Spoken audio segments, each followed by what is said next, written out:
Hello everyone. हमने कक्षा 10वीं का अध्याय 1 रासायनिक अभिक्रियाएं एवं समीकरण कंप्लीट कर लिया है। तो जैसा कि मैंने आपको पिछली वीडियो में कहा था, आइए आज डिस्कस करते हैं इस चैप्टर के मोस्ट इम्पोर्टेंट क्वेश्चंस।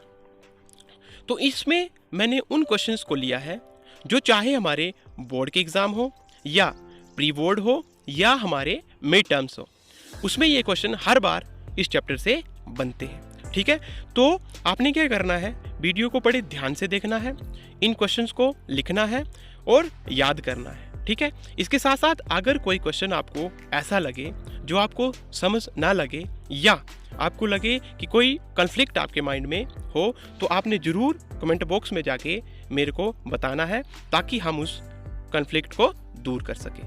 तो सबसे पहले हम डिस्कस करेंगे 1 मार्क क्वेश्चंस जो इस चैप्टर से 1 नंबर के क्वेश्चन बन सकते हैं। सबसे पहला क्वेश्चन, निम्न रासायनिक समीकरण को संतुलित कीजिए। Balance the following chemical equation. Equation is BaCl2 plus H2SO4 will goes to BaSO4 plus HCl। तो पहला हमारा स्टेप क्या रहता है, इन सब के चारों ओर आपने क्या बनाने हैं, बॉक्सेस बनाने हैं। उसके बाद आपने देखना है कि अभिकारक या उत्पाद में कौन सी चीज़ सबसे ज़्यादा है। जैसे Cl 2 है, H2 2 है। दूसरी तरफ हम देखेंगे HCl 1 है, तो HCl के आगे सिंपल हम क्या लगा देंगे, 2 बॉक्स के बाहर। ये हमारी केमिकल इक्वेशन बैलेंस हो गई। दूसरा क्वेश्चन, जब कैल्शियम ऑक्साइड जल के साथ अभिक्रिया करता है तो क्या उत्पाद बनेगा, समीकरण लिखिए। When calcium oxide react with water, what product will be formed, right it's chemical equation. तो देखो बहुत इजी है, कैल्शियम ऑक्साइड प्लस जल क्या बनेगा, कैल्शियम हाइड्रोक्साइड। अब इसमें भी आपने मेरे को बताना है कि कैल्शियम हाइड्रोक्साइड किसका रासायनिक सूत्र है और ये किस प्रकार की रासायनिक अभिक्रिया हुई। तीसरा क्वेश्चन पे नजर डालें तो तीसरा क्वेश्चन है, संगमरमर का रासायनिक सूत्र क्या होता है, what is the chemical formula of marble. ठीक है, तो इसका रासायनिक सूत्र क्या होता है, calcium carbonate, that is CaCO3। ठीक है जी। उसके बाद क्वेश्चन नंबर 4, निम्न अभिक्रिया में उपचित या अपचित पदार्थों की पहचान कीजिए।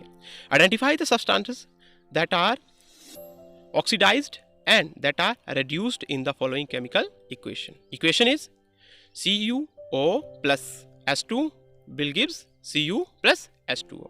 तो देखो कॉपर में क्या हो रहा है, कॉपर ऑक्साइड क्या कर रहा है, ऑक्सीजन का लॉस होकर कॉपर में परिवर्तित हो रहा है और हाइड्रोजन गैस ऑक्सीजन की गेन करके जल बना रही है। तो आपने सिर्फ इतना बताना है मेरे को कि अब जहाँ पे ऑक्सीजन का गेन होता है उसको क्या कहते हैं और जहाँ पे लॉस होता है उसको क्या कहते हैं। ये क्वेश्चन आप खुद सॉल्व करेंगे। क्वेश्चन नंबर 5, चिप्स व कुरकुरे के पैकेटों में कौन सी गैस भरी होती है, which gas is filled in chips and Kurkure PACS. तो बहुत ईजी है, कौन सी गैस होती है, नाइट्रोजन गैस। क्यों होती है, ताकि उनका उपचयन ना हो सके। ठीक है। क्वेश्चन नंबर 6, रासायनिक अभिक्रिया को संतुलित करने की विधि का नाम बताइए।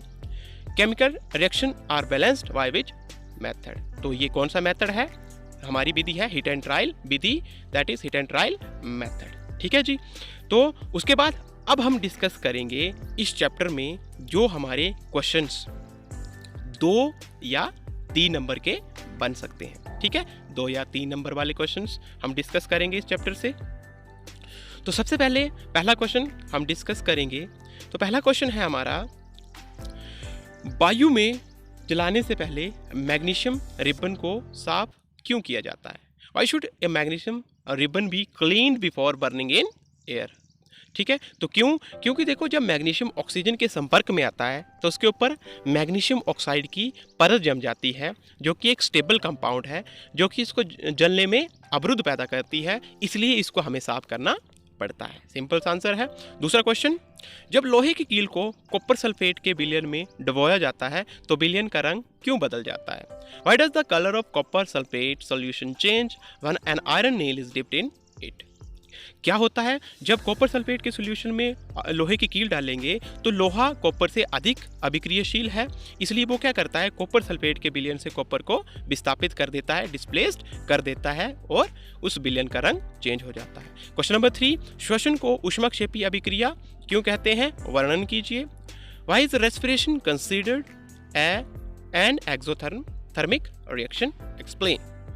तो इसको क्यों कहा जाता है? देखो, ऊष्मक्षेपी रासायनिक अभिक्रियाएं क्या होती है? जिसमें ऊष्मा का उत्सर्जन या ऊष्मा निकलती है। तो रेस्पिरेशन भी जब होती है, ठीक है, तो क्या होता है, जो हमारा बॉडी में ग्लूकोज होता है वो ऑक्सीजन के संपर्क में आके जो है वो टूटता है, जिसमें कार्बन डाइऑक्साइड, जल और ऊष्मा निकलती है, ठीक है।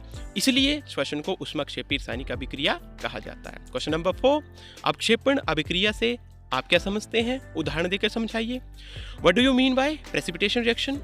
Explain by giving example. ठीक है, तो इसका आंसर क्या है? सिंपल सा है कि जब हमारे मिसिबल लिक्विड जो है वो आपस में रिएक्ट करते हैं, ठीक है, तो क्या होता है, एक श्वेत रंग का जो है वो सॉलिड सब्सटेंस बनता है, जिसको क्या कहते हैं? अवक्षेपण।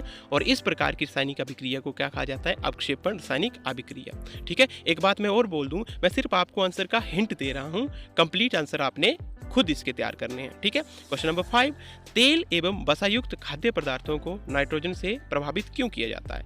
Oil and fat containing food items are flushed with nitrogen why. बिल्कुल ईजी है, उपचयन को रोकना हमने और उसको विकृत गंधिता से बचाना है, इसलिए ये चीज इसको की जाती है। क्वेश्चन नंबर 6, संतुलित रासायनिक समीकरण क्या है? रासायनिक समीकरण को संतुलित करना क्यों आवश्यक है? तो ऐसी रासायनिक अभिक्रिया जिसमें अभिकारक और उत्पाद में परमाणु की संख्या क्या हो? एक समान हो, उसको हम क्या बोलेंगे? संतुलित रासायनिक अभिक्रिया। और उसको बैलेंस क्यों करना पड़ता है? टू सेटिस्फाई द, हमारा कौन सा एक नियम पढ़ा था हमने? द्रव्यमान संरक्षण का नियम। ठीक है, उसको संतुष्ट करने के लिए हमें रासायनिक अभिक्रिया को क्या करना पड़ता है? संतुलित करना पड़ता है। और जो संतुलित नहीं होती है उनको क्या कहा जाता है? कंकाली रासायनिक अभिक्रियाएं। ठीक है जी, इसके बाद अब अंतिम में हम डिस्कस करेंगे 4 मार्क्स क्वेश्चंस। ठीक है, 4 नंबर वाले क्वेश्चन जो इस चैप्टर से बन सकते हैं, जिनके आने की संभावना हमारे बोर्ड एग्जाम में रहती है, उनको हम डिस्कस करेंगे। पहला क्वेश्चन, जंग क्या है? जंग लगने के लिए आवश्यक परिस्थितियां कौन सी है? और जंग के बचाव के तरीके बताइए। What is rust? What are the conditions favorable for rust? Give some ways to prevent rusting of iron. तो सबसे पहले जंग क्या है? लोहे के ऊपर एक भूरे रंग की परत का चढ़ना जंग है। Formula Fe2O3.XS2O। क्या क्या कंडीशन फेवरेबल होती है? एक वायु और दूसरा जल। और बचाने के तरीके, एक पेंट करके या उसके ऊपर हम गैल्वेनाइज करके, ठीक है, जिंक की परत चढ़ा के या ग्रीस लगा के। दूसरा क्वेश्चन है आपका, विभिन्न प्रकार की रासायनिक अभिक्रियाओं का उदाहरण सहित वर्णन कीजिए। Explain the different kind of chemical reactions with example. ठीक है, हमने ये बड़ी डिटेल में पढ़ी थी, जैसे संयोजन, वियोजन, विस्थापन या द्विविस्थापन। इसका आपने बिल्कुल उदाहरण के साथ जो है वो क्या करना है? इनका वर्णन करना है और अच्छे से इनके उदाहरण को जो है वो समझ के आपने जो है वो लिखने हैं। क्वेश्चन नंबर 3, निम्नलिखित पर नोट लिखिए, संक्षारण और विकृत गंधिता। Write short note on corrosion and rancidity. देखो, कई बार क्या होता है, ये 4 नंबर के क्वेश्चन में ही स्प्लिट होके ये हमें नोट लिखने को आते हैं 2-2 नंबर के। ठीक है, तो संक्षारण हमें पता है क्या होता है? धातु की ऊपरी परत का नष्ट होना, खराब होना। और विकृत गंधिता तेल युक्त या बसा युक्त पदार्थों का जो है वो गंध और स्वाद में चेंज होना, उपचयन होने की वजह से। ठीक है, तो ये जो क्वेश्चंस मैंने बताए, इन क्वेश्चंस में आपको कोई भी क्वेश्चन ऐसा लगे जो आपको समझ ना आया हो या आप उसको दोबारा से पढ़ना चाहते हैं, तो आपने ज़रूर मेरे को कमेंट करके बताना है, ताकि हम उस जो है वो अपने डॉट को क्लियर कर सकें। ठीक है, तो इसमें कोई भी अगर आपको प्रॉब्लम हो तो आप मेरे को कमेंट बॉक्स में जाके बता सकते हैं और मैं आपका वो डॉट क्लियर कर दूंगा। Thank you.